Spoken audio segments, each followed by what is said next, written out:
8 de mayo de 1979, 12 del mediodía, Plaza Barrios. Los manifestantes alzan el puño, gritan pidiendo por la liberación de sus compañeros capturados. Los policías están detrás de ellos. Se escucha un silbato. ¡Pum! ¡Pum!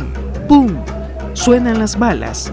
Las fuerzas de seguridad del presidente Carlos Humberto Romero asesinaron a José Roberto Sarmiento y José Fidel Castro, miembro de las Fuerzas Universitarias Revolucionarias 30 de julio, FUR 30. Pero ellos no fueron los únicos estudiantes de la Universidad Centroamericana UCA asesinados o desaparecidos que se organizaron en el FUR 30.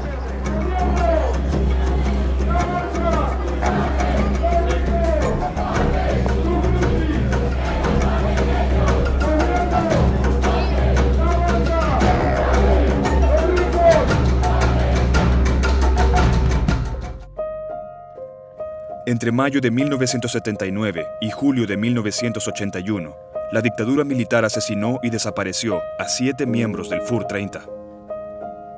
La raíz de estos y otros crímenes cometidos antes y durante la Guerra Civil se encuentra en la década de los 30, cuando el militarismo se afianza en el poder con Maximiliano Hernández Martínez. Con el golpe de Estado de Hernández Martínez contra Araujo, se inaugura justamente esa etapa que nosotros damos en llamar el militarismo en El Salvador, ¿no? Las protestas sociales eran acalladas con bala, ¿verdad? Y esa es una lógica que se va a prolongar, obviamente, hasta bien tarde. Durante la guerra, a pesar de que durante la guerra el país está inmerso en un proceso de democratización muy peculiar, pero los militares siguen teniendo poder. En 1944, la huelga de brazos caídos forzó a Martínez a abandonar la presidencia. De acuerdo con estudios y documentos históricos, en los siguientes 16 años el país osciló entre la estabilidad y la inestabilidad política, hasta 1962, cuando Julio Adalberto Rivera, entonces candidato del Partido de Conciliación Nacional PCN, ganó la presidencia. Al año siguiente, una reforma política propició el crecimiento de la oposición. En 1963, a iniciativa justamente del gobierno, se crea la ley que favorece la representación proporcional en la Asamblea Legislativa. Hasta que en el 64 se da una reforma universitaria muy importante en el país. Y aquí es clave el proyecto ese, muy discutible por cierto, de las áreas comunes. Las áreas comunes suponía que independientemente de la carrera que se cursara, todos los estudiantes tenían que hacer un área común, ¿sí? Donde había un menú de asignaturas que todos tenían que llevar. Estaban obligados a cursar filosofía, ética, sociología y otras asignaturas similares, pero los estudiantes se organizaron contra las áreas comunes. Con el transcurrir de los años, esa experiencia de organización trascendió a la Universidad de El Salvador. En los meses siguientes, Cayetano Carpio se separa del Partido Comunista y va a fundar la FPL. Y en ese contexto van apareciendo otras organizaciones, el Ejército Revolucionario del Pueblo un par de años después, y las subsiguientes. Todas tienen como una matriz de origen común, y es indistintamente la universidad, porque muchos de esos primeros dirigentes eran estudiantes universitarios formados en la experiencia de las áreas comunes y todo eso. El FUR nace como producto de una experiencia organizativa y la inquietud de algunos de sus fundadores para crear una estructura organizativa en la UCA. Son 3 jóvenes realmente los que lo inician, 2 que venían de la Universidad Nacional, Salvador, que estudiaba economía, y Serafina, que estudiaba psicología. Luego venía acá, porque era de comunidades de bases, un joven del Liceo Salvadoreño, René Oviedo. Confluyen con el surgimiento de las primeras organizaciones político-militares de izquierda.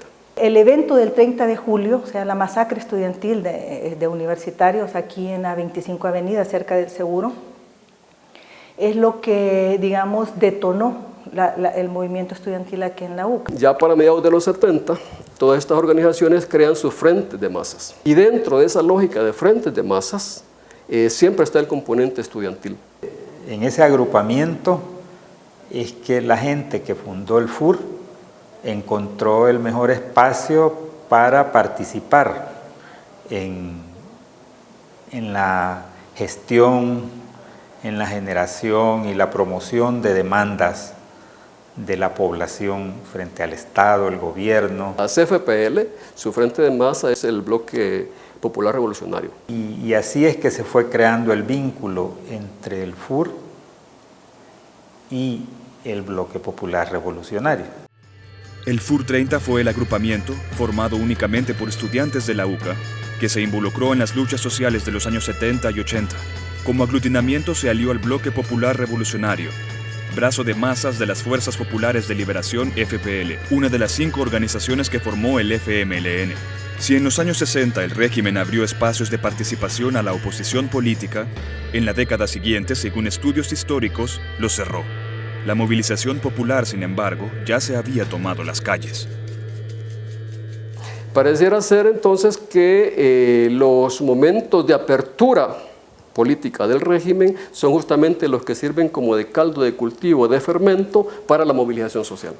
Eran demandas que no solo cuestionaban las condiciones de pobreza, las condiciones relacionadas con malos salarios, las malas condiciones de trabajo, etcétera, sino que cuestionaban al mismo sistema capitalista. No es que aquí a partir de eso se haya dado una democratización de las estructuras, sino que hay cambios políticos de poder. Pero claro, el problema es que las demandas van en increciendo y la apertura del régimen va a tener un cierre, un límite. Cuando se da ese cierre, entonces, ¿qué es lo que viene? La lógica de la radicalización del movimiento social, pero paralelo a eso, o a veces antes de eso, el cierre conlleva la represión contra el movimiento social. Se da en ese periodo un auge en la organización popular y en las organizaciones de masas, y todas son acalladas precisamente a través de la fuerza bruta. Y justamente antes del golpe de Estado que terminó con el gobierno del general Romero, en el mes de mayo se dieron 2 masacres que afectaron particularmente a los estudiantes de la UCA. En abril de 1979, los entonces líderes sociales Facundo Guardado, Numas Escobar, Marciano Meléndez, Óscar López y Ricardo Mena fueron capturados por el gobierno militar. Las organizaciones que integraban el Bloque Popular Revolucionario organizaron una marcha para pedir la liberación. Había que denunciar las masacres y pues había también que denunciar la captura de Facundo, porque Facundo no fue capturado al azar. Ellos sabían que era Facundo Guardado el que querían capturar. Desde el 78, capturas selectivas de campesinos. Entonces era como llegar al pico de la represión selectiva, ¿no? Se organizó una movilización, ahí participaron otros estudiantes universitarios, también de la UCA, y esa movilización fue atacada por la Policía Nacional. Unos manifestantes caen malheridos en las gradas de catedral. Otros alcanzan a esconderse adentro de la iglesia. Los policías y los soldados cercan la zona. No dejan a nadie entrar ni salir. No pueden entrar ambulancias ni médicos. No permiten a los heridos ni a los cadáveres ser evacuados. Transcurren más de 24 horas sin que los sobrevivientes puedan salir. Hasta el 9 de mayo pudieron hacerlo. Y ahí fueron masacrados 21 compañeros, la mayoría de los campesinos, 2 estudiantes también del FUR. José Roberto Sarmiento, que era estudiante de psicología, y José Fidel Castro, que era estudiante de ingeniería, de primer año de ingeniería. José Roberto llevaba el megáfono y Fidel era un jovencito que acababa de entrar, ¿verdad? Un jovencito de 19 años. Uno puede encontrar a lo largo de la década de 1970 y obviamente el momento culmen en en 1980, una tendencia creciente al uso de la fuerza para reprimir al movimiento social. Un día antes, el entonces presidente de la República, el general Carlos Humberto Romero, anunció que iba a reprimir fuertemente a los miembros del Bloque Popular Revolucionario, que eran los que se estaban manifestando en Catedral. Ya había un anuncio.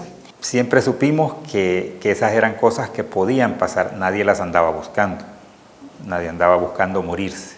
Hay muchos testigos que comentan haber visto cómo llegaban personas uniformadas y en ese tiempo se identificaba perfectamente quién era de la Policía Nacional. Después de la conocida como masacre en las gradas de Catedral, los sobrevivientes y sus compañeros siguieron manifestándose. El Bloque Popular Revolucionario se tomó 3 embajadas. La de Francia, la de Venezuela, la de Costa Rica, creo. Y dentro de ellas, la de Venezuela. Se descuidan o fueron más listos la gente de la administración que vivía allí, la gente de la embajada, el personal diplomático, entonces, se fueron y los abandonaron a los compañeros. En algún momento les cortaron el agua, les cortaron la luz y se planificó para el 22 de mayo una marcha que iba a llevar víveres. Entonces ellos quedaron aislados y sin alimentos. Había pues que hacer algo por los compañeros, de otra manera se morirían por deshidratación, por falta de alimentos. Organizaron una movilización para intentar cubrir con la gente y apoyar la salida de los compañeros. Y como la actividad en realidad se pudo haber sido más exitosa si hubiera sido en un solo lugar, pero la embajada estaba en medio acá en la calle, ¿no? Y al norte, y estaba tomada al norte y al sur, entonces nosotros dividimos la gente. Pero la policía, con órdenes del gobierno, no permitió que la movilización se acercara. Llegó un momento en que el policía dijo, yo recuerdo que no eran muy agresivos, dijo, por favor, no caminen más.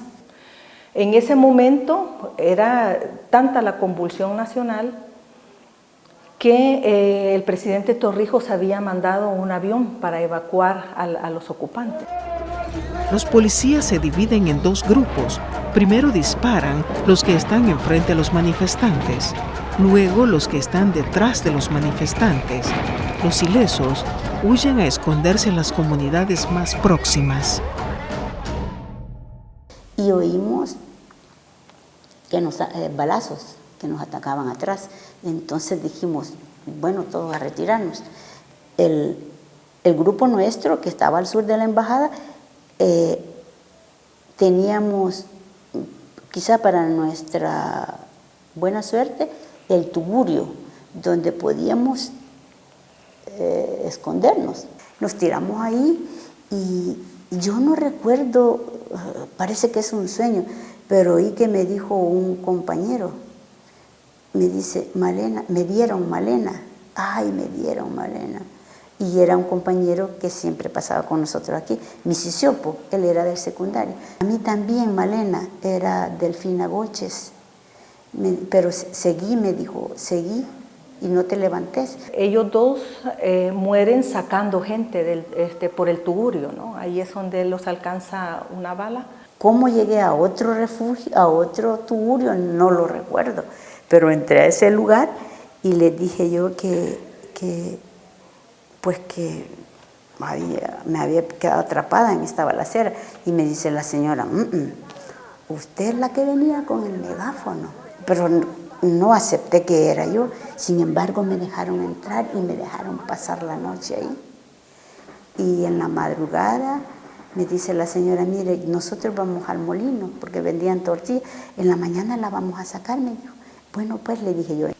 Y allí asesinaron a Delfi Goches, a Antonio Girón y a Mauricio Scafini.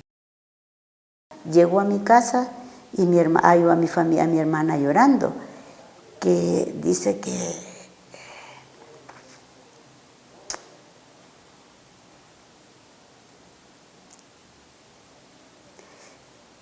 que le habían ido a avisar, ¿no?, que había llegado un muchacho guapo y que había un poco nervioso preguntando por mí. Y ella sospechó, pues como había la masacre, ahí sospecharon que a lo mejor yo estaba muerta. Estos son los que nosotros llamamos los mártires del FUR. ¿Genocidio en El Salvador? La violación de los derechos humanos en nuestro país tiene ya historia. Solo en el periodo de 1977 a 1979 se llevaron a cabo 4 investigaciones por parte de observadores internacionales, en las que se comprobaban violaciones constantes. Los datos indican, cuantitativa y cualitativamente, que un amplio sector de la población salvadoreña está siendo sistemáticamente exterminado, y que para tal efecto se han ido diseñando y afinando instrumentos de exterminio. Asesinados por motivos políticos por las fuerzas de seguridad, por profesión, enero 1978 a septiembre 1979, mayo, 160, 43 campesinos, 22 obreros, 30 estudiantes. El informe registró 580 asesinatos cometidos por los cuerpos de seguridad entre enero de 1978 y septiembre de 1979. Mauricio Vallejo Marroquín llegó a estudiar a la UCA después de estudiar en la Universidad Nacional. Fue colaborador del FUR 30. Edgar Mauricio Vallejo Marroquín fue un escritor, cantautor, ideólogo, un estudiante. Mauricio fue mi primer novio, mi primer amor, mi esposo, el padre de mi primer hijo. A él lo desaparecen el sábado 4 de julio de 1981 a la salida de la UCA en la calle Mediterráneo frente a la Plaza del Sol. 2 noches antes de que pasara eso yo soñé un sueño que había tenido 3 años antes, en el cual veía el cadáver de Mauricio que estaba en una cuneta, venía la lluvia se llevaba la sangre, o sea, él estaba muerto, yo entendía que estaba muerto. Patricia le pide a su esposo Mauricio que la acompañe a llevar al bebé a la clínica. Mauricio, hijo, tiene 1 año de edad. Él responde que no puede porque debe entregar un trabajo de la universidad. Un par de horas después, Mauricio, que estudia letras en la UCA, sale de la universidad acompañado de Francisco Andrés Escobar y otros compañeros. Un jeep se detiene frente a ellos. Unos hombres se bajan y se tiran contra él. Lo golpean hasta botarlo, lo levantan y tiran dentro del vehículo. Arrancan y se van a toda velocidad.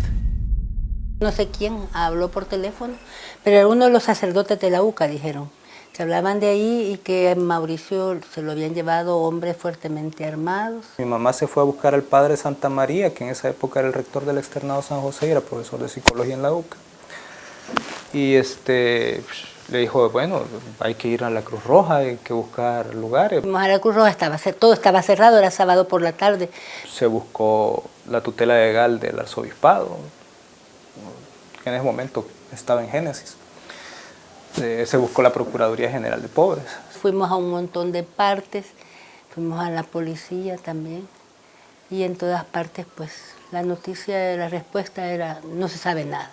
Se hicieron muchas publicaciones en periódicos, se le envió carta al presidente, se le envió carta a ministros, se pidió ayuda en diferentes lugares. Desde el mismo momento comenzamos a movilizarnos, pero pues los resultados fueron esos, nada.